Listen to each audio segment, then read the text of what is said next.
Good morning, everyone. My name is Rhonda Robertson, and I will be presenting today um, my presentation for adolescent sexual development.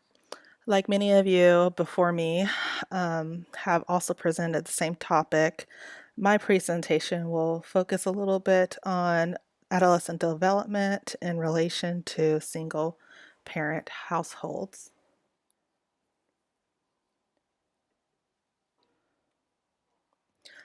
The definition here on the screen, human sexual development, consists of stages in the developmental process that involve sexual behavior and biological responses. This is an adequate definition that defines human sexual development. However, I believe as a Christian counselor, we should consider also looking at sexual development from a Christian perspective. As a Christian perspective would require one to examine the attributes of God and his relationship with us. As one gains a better understanding of God, then one begins to understand how God is reflected in human sexual development. According to the research done by Sarcamella, Conger, and Simmons, children form their sexual scripts based mostly on what children observe from their parents. Children observe how their parents interact with each other on a daily basis. If any of you are a parent, you have experienced this. I know I have. They witness the good and the bad interaction, which is imprinting on their development. Displaying love and affection as a healthy way for them to form normal development. However, children who witness abuse of any kind, and that would be verbal, sexual, or physical abuse, that definitely can be damaging.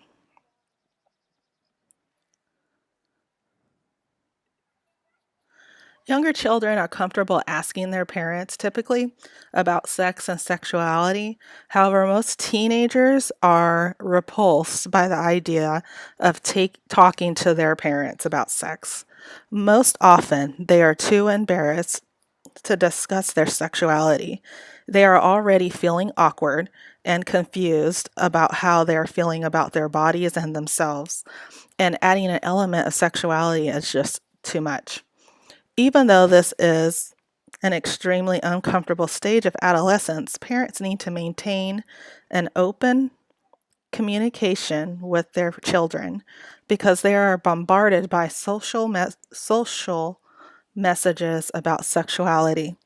They are faced every day with messages that can impact them negatively. Parents have a challenging responsibility of raising their children in a highly sexualized culture. Young people are often exposed to a variety of tantalizing sexual images from culture. Society and media at an early age, they see a lot of different images just in the media. Go to the mall, you can see displays in front of stores that have large images of models in their underwear. The checkout line in the grocery store is littered with highly sexualized magazine front page titles, articles, and photos. While driving, they're exposed to provocative billboards, and in the home, video games and television are also aiding in creating an unrealistic view and expectations regarding sexuality. Culture, family, media, and other factors affect a child's feelings about their body and influences their feelings about sexuality. Outside influences can also have a profound effect on healthy sexual development of children and adolescents. Children are bombarded by media portrayals of sexual messages, and that permeates their minds. Uh, these messages often communicate unrealistic ideas about sexuality and can leave a lasting impression. Adolescents are learning about their gender, their social roles, and where they fit in. and they really may be struggling to understand certain aspects of their sexuality. They are becoming sexually mature physically, but struggle to understand the meaning of their sexual feelings. They also may be experiencing same sex attraction. Family, culture, and media all influence one's psychosexual development. Adolescents are pressured and overwhelmed by outside influences on their sexuality. Our culture contributes to various negative ideas regarding normative sexual behavior. God's design for man, woman, and the family is perfect. Husbands and wives are meant to resemble the perfect relationship of Christ and the church. God's plan for the family was intended to be a two-parent household filled with sacrificial love for each other and unconditional love for Christ. In the book of Genesis, the author tells us of what God intended for marriages. The Lord God said, "It is not good for man to be alone. I will make a helper suitable for him." The man said, "This is now bone of my bones and flesh of my flesh. She shall be called woman, for she was taken out of me. For this reason, a man will leave his father and mother and be united to his wife, and they shall become one flesh." This is Genesis 2:18, 23 through 24.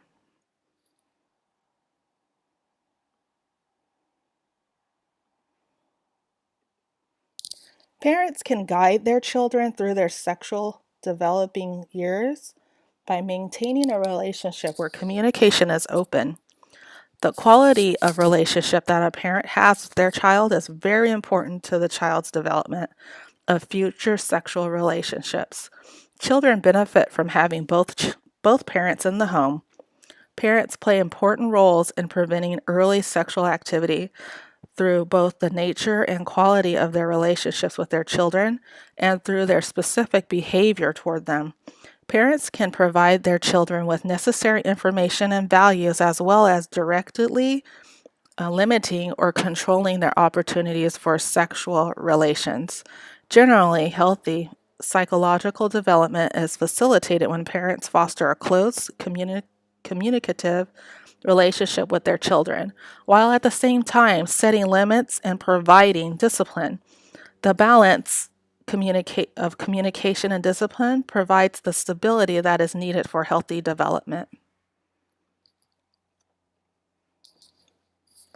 Sadly, we do not always see this as an example of a healthy, committed relationship between man and woman for the family, um, which has led to broken marriages and families.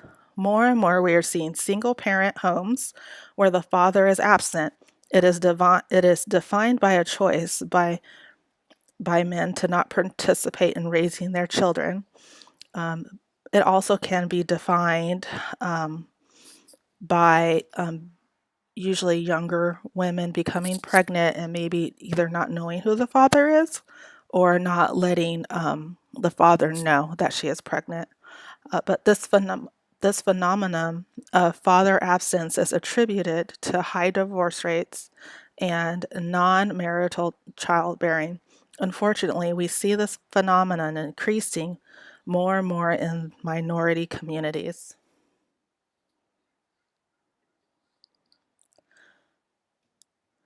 More and more children are being raised in a single parent home. The decline of the traditional, intact two parent family is affecting a number affects a number of areas, and that includes teenage sexuality. Single parent homes are created due to pregnancy outside of marriage, divorce, or even some occasions death of a parent. Some single parent families are dealing with unfortunate circumstances that are difficult to overcome. When a father is absent from the home, the children can be exposed to hardship and poverty.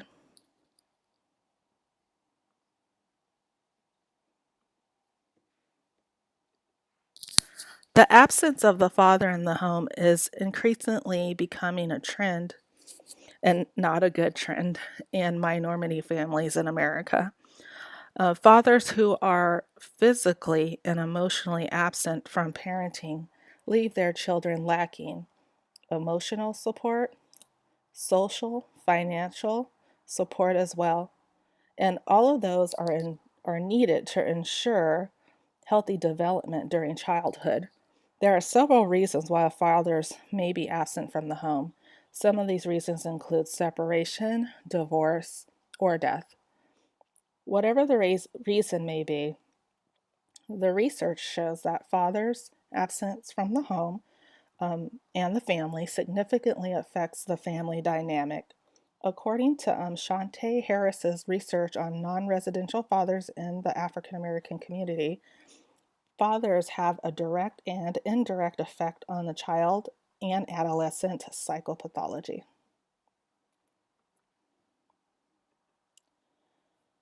When a father leaves the home, his absence is directly affects both the mother and the child or children. Life becomes much more demanding. Everything falls on the shoulder of the single parent. This is also too if it's a single father household.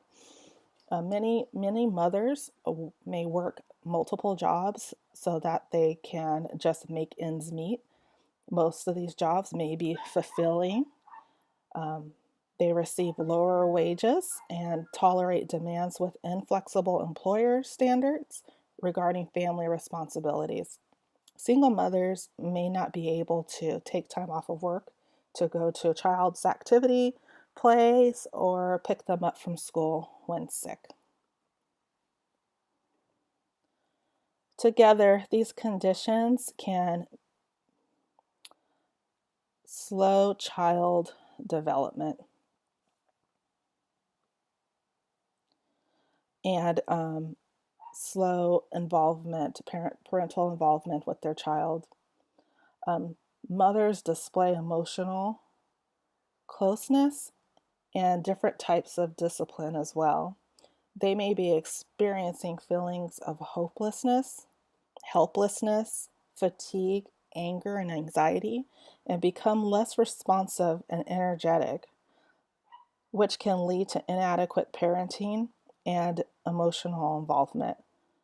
Fathering is more than just a physical presence, it compromises all components of the caregiving role, including nurturing children, with a uniquely male approach to childbearing.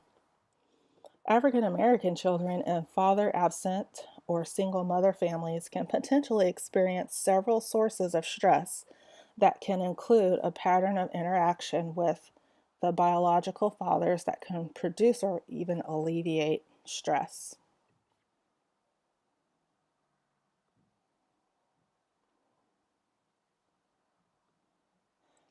Family changes that may result from the father's absence from the family can include, but are not only limited to, low social and economic status, emotional distress of the mother, conflict and argumentativeness among the mother and family members, which could include the children and possibly the father. The children often suffer from emotional stress that will show up in their behavior. Children can display negative cognitions and behaviors that are attributed to the blame of the father's non resident status. Perceptions of shame, inability to trust personal, inability to trust, or personal responsibility or blame of the loss of love and support. Reliance on maladaptive coping skills like avoidance, externalization, internalizing may result in psycho emotional and social problems. For example, like drug use, premature sexual relationships, or teen pregnancy and abortion.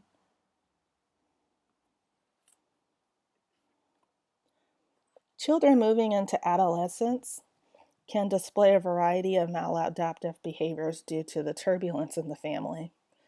Not having a positive not having positive parental role models in the home can lead to some of these maladaptive behaviors. Premature sexual activity is among the risk factors for this group. Risky sexual behavior has increased among adolescents, and it may be due to the change in social and political beliefs about sex, marriage, and relationships. Our society has combated traditional, normal, healthy sexual behaviors and instead teaches our children that it is permissible and safe to engage in premarital sexual activity, which is false. Premature sexual behavior is not safe. There are many risks associated for adolescents. For example, as I mentioned before, pregnancy, sexually transmitted diseases and infections, um, as well as abortion, as some people choose to do. Contrary to popular belief, the rise in adolescent sexual activity, coupled with concerns about the personal and social costs of sexual behavior, has encouraged attempts to understand adolescent sexuality.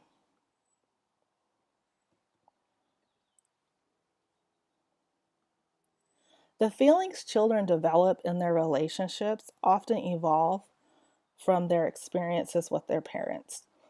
Teenagers can display different kinds of emotions during a divorce. Hostility and anxiety generate feelings of grief and resentment that feels similar to an experience when one has a parent who dies. Yet, in both cases, feelings of abandonment and loneliness may interfere with the child or adolescent's ability to trust and develop healthy relationships. In divorce, children often feel torn between their parental allegiances, and many struggle to balance or negotiate a connection with both parents. Parents can be of the strain. Parents can put the strain of their marital conflict on their children. Teens sometimes feel volatile and have changing mood swings in the midst of a family divorce, and this can set parents into a tailspin. It may be helpful to consider that the teens in the throes of adolescent angst may defy parents. Even in the midst of most stable homes, they do this anyway. When a divorce occurs, however, such expressions may intensify. Therefore, it is important to keep in mind that for adolescents in the midst of a divorce, it means dissolving the most basic foundation in their lives.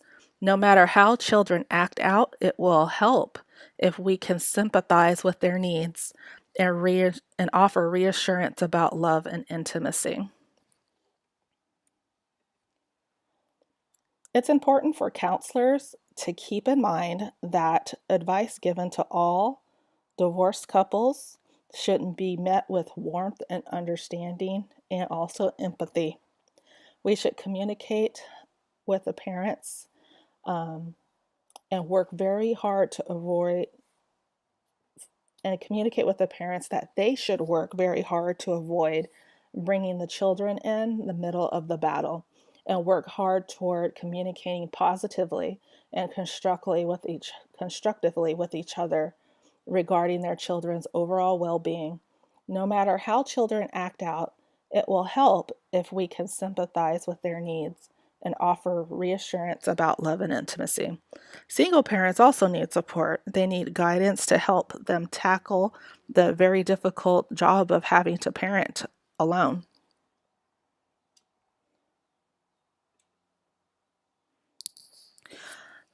Some therapeutic implications that I see around single parents. Parents and families are critical in parents and family are critical in developing healthy sexual identity and sexuality for adolescents. We can educate them and reflect in our behaviors as parents um, to maintain effort to build meaningful connections that will form a healthy understanding of relationships. Regardless of the family's dynamic, parental attitudes and behaviors can create both apprehensions and confidence about relationships and sexuality. And that is what I have for you today for my presentation. Thank you so much for listening.